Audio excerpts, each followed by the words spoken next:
Welcome back to Terry's Model Rod Shop. Today we're going to do a little work on the suspension on the GTO, and I'm going to show you how to fit the wheels to the suspension. And if you look at this, this is the factory ride height with the tires I'm using. And that was just never going to work. So this is the lowered side, and I'm going to show you how I did it here in just a minute. And see, it's much better, the wheels setting up in the fender like it's supposed to. So to do that, you get you some of this. I used 80 by 80 plastic square stock by Evergreen. Then you just cut the spindle off, which I've cut most of it so the video goes a little quicker. You cut the spindle off with a razor saw, flush with the A-frame. Ow, that was my finger. And be careful, don't cut yourself like I just did. And there's your spindle and your A-frame separated. And if you use the 80 by 80 rod, then you don't have to worry about the sides matching. So you take that and you put your little piece of rod right here, your little square tube. We'll put a little piece of, where'd it go? A little piece of glue on it. Just enough to hold it. And then you glue your rod on there. And then you glue your spindle on, same way. And then we're going to reinforce it with super glue when we're done. You glue your spindle on. You make sure your spindle is sitting at the right orientation, which this one is not at the present moment. Now it is. And then you take a little bit of super glue and some accelerator. Get your spindle all where you need it to be, so it's pretty much straight as it can be. You look at it.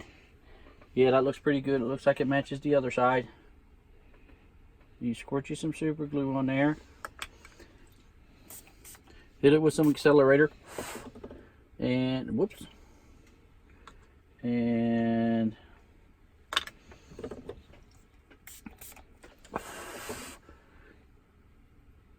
done deal. And I've already done the rear suspension, and it doesn't need any modification. I think it's going to set good where it is. Now with these wheels, we got to make this look like this, so it'll fit on this like so. So what I do is I take my drill bit. I measured this with my micrometer. I measured this, and I found me a drill bit. And you just gently drill in. You don't want to get too crazy. You don't want to drill through the wheel, which that's probably pretty good. And then because this is longer here, you need to, what I do is I take my Dremel tool with a flat blade on it.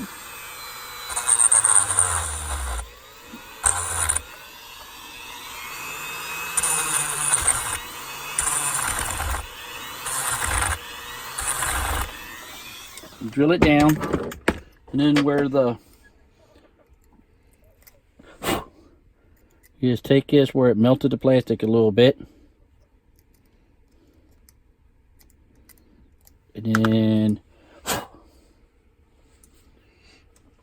you make sure it fits on the axle, which it doesn't, so it needs drilled out a little bit more.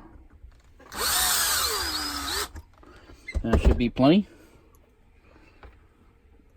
And there it goes, and that wheel's done. Now we'll move on to the modifying the brakes, because you're starting with this brake with this hole that needs to fit over this axle, so the hole needs to be yay big so it fits over there like that. So what you do, you start with your drill bit you just used for your wheels. This is what I do anyway. Hold it real tight with a pair of pliers, and then just, it would help to have a sharp drill bit, I think. Then you change over to the next drill bit, which I already checked because I did the other three. And same thing.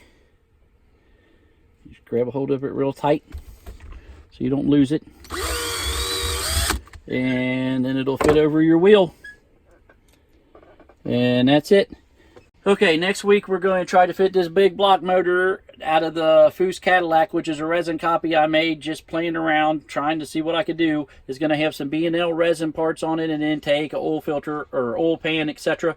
And I'm going to start working on that next week, and we'll get that done, and then we're on to just normal building, mold lines, stuff like that. It should be pretty simple. Thanks, see you next week.